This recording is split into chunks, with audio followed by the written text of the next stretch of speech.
Bertindak secara solo dalam melakukan pecah rumah dengan menyamar sebagai penghantar makanan dengan memakai baju uniform e-hailing. Itu modus operandi seorang lelaki berusia 49 tahun dalam melakukan jenayah di Bukit Indah Iskandar Puteri, Johor.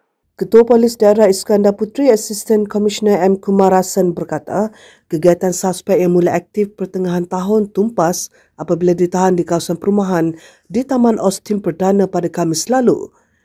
Jelasnya, suspek membuat pemantauan terlebih dahulu di kawasan yang menjadi sasaran dengan memakai baju penghantar makanan dengan menyasarkan rumah tidak berpenghuni. Pihaknya merampas antara lain 3 alat kawalan jauh kenderaan, 2 telefon bimbit, 1 kad akses rumah, sebuah komputer riba, kamera papan pemuka, jam tangan, topi muka, jaket kasut, topi keledar serta 5 beg pelbagai jenis. Katanya polis turut merampas 2 pasang sarung tangan, 3 keping papan nombor pendaftaran kenderaan, sebuah motosikal Yamaha Y16ZR, sebuah kereta, 3 alat permainan video serta pelbagai peralatan pecah rumah.